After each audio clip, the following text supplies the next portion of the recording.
Hello प्रिय student, नमस्कार। आपका अपना प्यारा सा चैनल पे स्वागत है।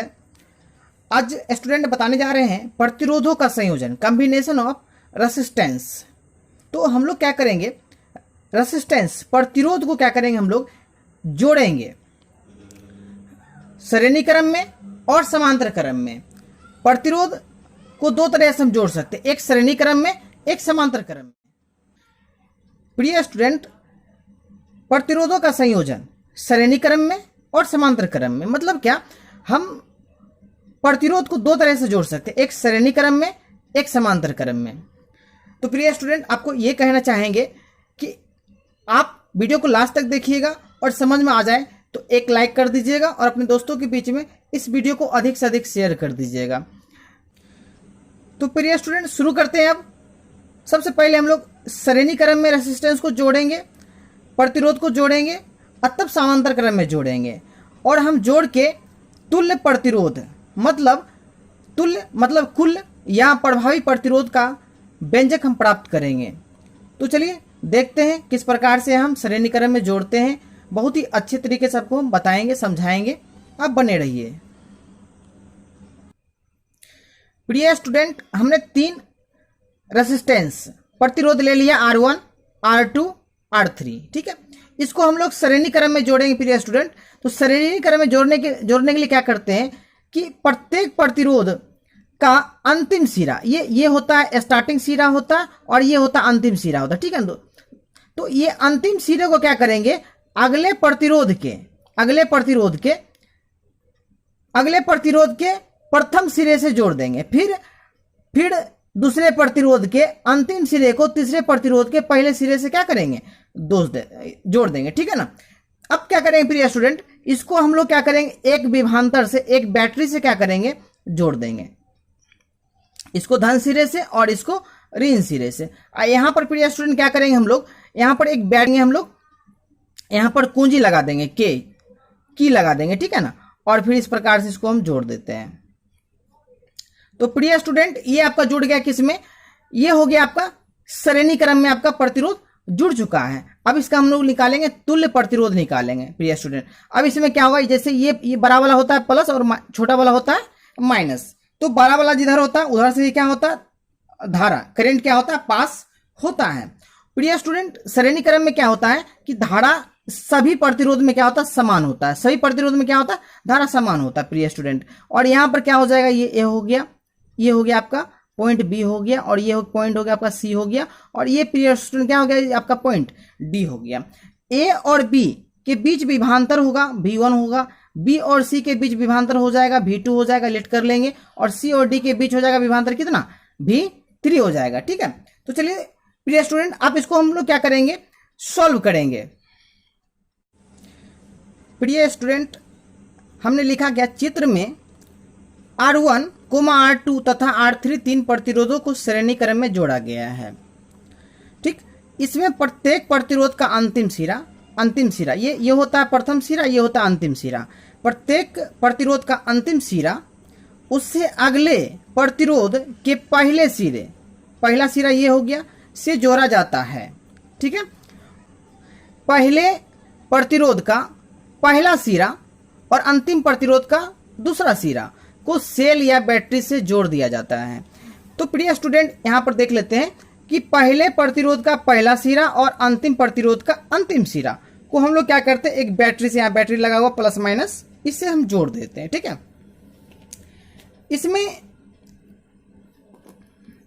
इसमें धारा समान होता है, धारा का मान समान होता है, आई होता है, लेकिन प्रत्येक प्रतिरोध के लिए विभवांतर अलग अलग, अर्थात V1, V2 तथा V3 होता है। प्रिय स्टूडेंट, अब हम लोग क्या करेंगे, एक पढ़े थे ओम का नियम पढ़े थे। ओम का नियम में क्या था कि निश्चित ताप एवं दाब पर किसी चालक के सिरों पर लगाए गए विभवांतर उसमें प्रवाहित धारा के सीधा समानुपाती होता है। तो ओम के नियम में हम लोग पढ़े हैं क्या, ओम के नियम से तो हम लोग पढ़ चुके हैं ओम के नियम से, इस प्रकार से V = I/R, ये पढ़ चुके हैं। ठीक है, तो प्रिय स्टूडेंट, क्या हो जाएगा कि ए और बी के बीच विभवांतर कितना है, V1 है। तो हम लोग यहां लिखेंगे प्रिय स्टूडेंट, ए और बी के बीच विभवांतर ए और बी के बीच विभवांतर इस प्रकार से। तो ये V1 इक्वल टू हो जाएगा प्रिय स्टूडेंट IR1 हो जाएगा, क्योंकि धारा सब जगह क्या है, समान है, ठीक है ना, धारा नहीं बदलेगा, ठीक है। और फिर लिखेंगे क्या, B और C के बीच, B और C के बीच विभवांतर। तो प्रिय स्टूडेंट हो जाएगा ये V2 हो जाएगा, यहां पर लिखेंगे IR2। उसी प्रकार से C और D के बीच, तो ये हो जाएगा आपका V3 हो जाएगा, और यहां पर हो जाएगा IR3। प्रिय स्टूडेंट यदि A और D के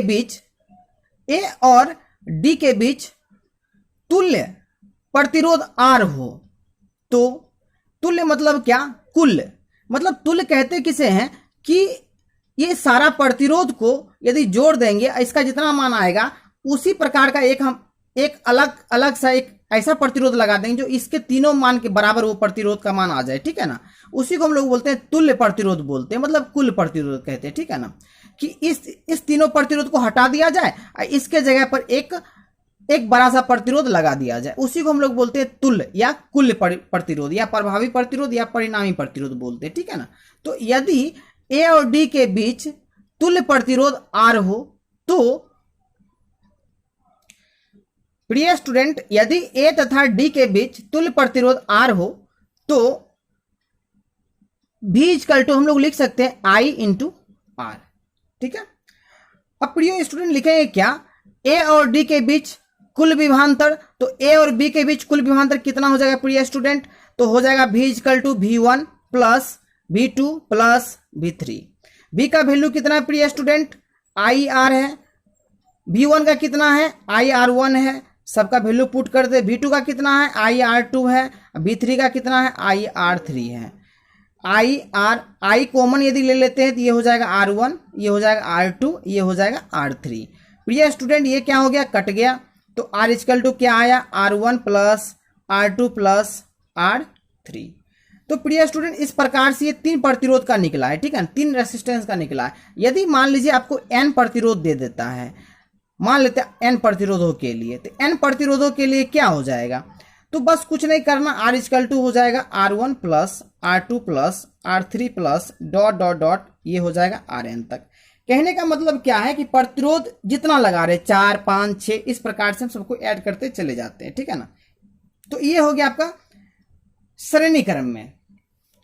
अब हम लोग जानेंगे समांतर क्रम के बारे में। तो प्रिय स्टूडेंट आप लगातार बने रहिए, देखते रहिए, समझ में आए तो जरूर आप कमेंट कीजिएगा और लाइक कर दीजिएगा। प्रिय स्टूडेंट समांतर क्रम में आप देखेंगे हम लोग संयोजन 3 प्रतिरोध ले लिए हम, R1, R2, R3। ऐसा नहीं हम 3 ही लेंगे, 4 भी ले सकते हैं, 5 भी ले सकते हैं, कुछ भी ले सकते हैं। अब क्या किए प्रिय स्टूडेंट, इसको बिंदु A बोलेंगे, इसको बिंदु बोलेंगे B बोलेंगे, इसको पॉइंट A, इसको पॉइंट B। प्रिय स्टूडेंट क्या करेंगे, इसको बिंदु A को क्या करेंगे हम लोग एक सेल से जोड़ देंगे, एक सेल या बैटरी से इसको धन सिरे से जोड़ देंगे और इसको ऋण सिरे से जोड़ देंगे। प्रिय स्टूडेंट यहाँ पर एक स्विच लगा देते हैं, ये की लगा दिए ऑन ऑफ करने के लिए, और ये क्या होगा प्रिय स्टूडेंट, इसके पॉइंट B को क्या किया, माइनस से जोड़ दिए, बैटरी के माइनस सिरे से जोड़ दिए। तो अब क्या है प्रिय स्टूडेंट,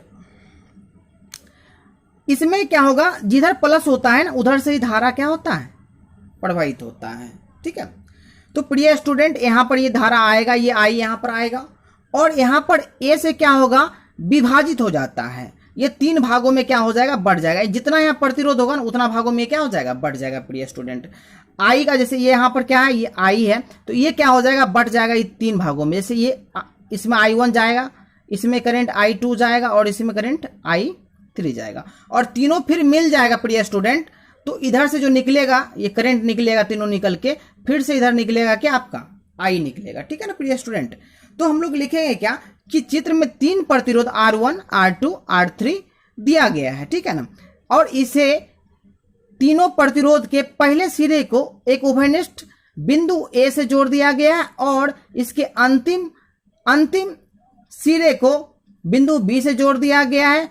इसके उभयनिष्ठ बिंदु A को बैटरी के धन सिरे से और उभयनिष्ठ बिंदु B को बैटरी के ऋण सिरे से जोड़ दिया गया, इसमें I धारा प्रवाहित होता है, तो क्या हो जाएगा, इसमें I इक्वल टू हो जाएगा, कुल धारा इक्वल टू क्या हो जाएगा प्रिय स्टूडेंट, यहां हो जाएगा I1 plus I2 plus I3। हम लोग पढ़ चुके हैं कि ओम का नियम V equal to I R, तो I इक्वल टू क्या हो जाएगा, V बाय आर हो जाएगा। ठीक है, अब क्या है प्रिय स्टूडेंट कि इसमें जो है ना धारा अलग अलग होता है, लेकिन सब में विभवांतर क्या होगा, समान होता है। विभवांतर क्या होगा, सब में समान होगा प्रिय स्टूडेंट। तो क्या हो जाएगा, ये I1 इक्वल टू हो जाएगा कितना, V बाय आर हो जाएगा, लेकिन यहाँ पर प्रतिरोध क्या है R1, तो यहाँ पर हो जाएगा R1। ठीक है प्रिय स्टूडेंट, I2 इक्वल टू क्या हो जाएगा, V बाय R2 हो जाएगा। प्रिय स्टूडेंट, I3 इक्वल टू क्या हो जाएगा, V बाय R3 हो जाएगा। ठीक है, अब लिखेंगे क्या, यदि A और B के बीच तुल्य प्रतिरोध R हो तो। प्रिय स्टूडेंट, हमने लिखा क्या, यदि A तथा B के बीच तुल्य प्रतिरोध R हो तो I इक्वल टू क्या हो जाएगा, V बाय R हो जाएगा। इसको इक्वेशन हम 1 लेट कर लेंगे प्रिय स्टूडेंट, तो लिखेंगे क्या कि इक्वेशन 1 में I1 I2 I3 का वैल्यू पुट करने पर, मतलब मान रखने पर, ठीक है, और I का भी मान रखने पर, तो प्रिय स्टूडेंट हम रख देते हैं यहाँ पर, क्या रखेंगे, देखिए यहाँ रखेंगे V बाय R रखेंगे, और यहाँ I1 इक्वल टू क्या हो जाएगा, V बाय R1 हो जाएगा, फिर I2 इक्वल टू क्या होगा, V बाय R2 हो जाएगा, और फिर क्या हो जाएगा, V बाय R3 हो जाएगा प्रिय स्टूडेंट। अब क्या हो जाएगा, यहाँ पर V भी सब में मिल रहा है, V क्या करेंगे हम लोग कॉमन ले लेते हैं, V कॉमन ले लिया, यहाँ आ जाएगा R1 plus 1 by R2 plus 1 by R3। प्रिय स्टूडेंट, ये क्या हो जाएगा, V भी क्या हो जाएगा, कैंसिल हो जाएगा। ठीक है, अब क्या हो गया, यहाँ पर बच गया 1 by R equal to 1 by R1 1 by R2 1 by R3, इस प्रकार से। तो प्रिय स्टूडेंट, ये 3 प्रतिरोध के लिए था। आप n प्रतिरोध ले सकते, 4 5 n तक ले सकते। n प्रतिरोधों के लिए क्या हो जाएगा प्रिय स्टूडेंट, n प्रतिरोधों के लिए देख लेते हैं, n प्रतिरोधों के लिए तो क्या हो जाएगा प्रिय स्टूडेंट, n प्रतिरोधों के लिए तो यहां पर हो जाएगा 1 by R equal to 1 by R1 plus 1 by R2 plus 1 by R3 plus dot dot dot plus 1 by Rn। प्रिय स्टूडेंट, इस प्रकार से ये निकला है, मतलब क्या, तुल्य प्रतिरोध का व्युत्क्रम प्रत्येक प्रतिरोध के व्युत्क्रम के योगफल के बराबर होता है। प्रिय स्टूडेंट, इसमें क्या है कि हम लोग जो है ना घर में जितने भी पंखा बल्ब जो भी जोड़ते हैं ना, सब समांतर क्रम में जुड़ा रहता है, क्योंकि सबका अलग अलग स्विच होता है, सब अलग अलग जुड़ा रहता है। क्योंकि हम लोग इसलिए समांतर क्रम में जोड़ते हैं जिससे कि उसका प्रतिरोध क्या होता है, कम हो जाता है। प्रतिरोध क्या होता है, प्रतिरोध जैसे ही कम होता है प्रिय स्टूडेंट, उसमें धारा अधिक होता है, धारा अधिक प्रवाहित होता है।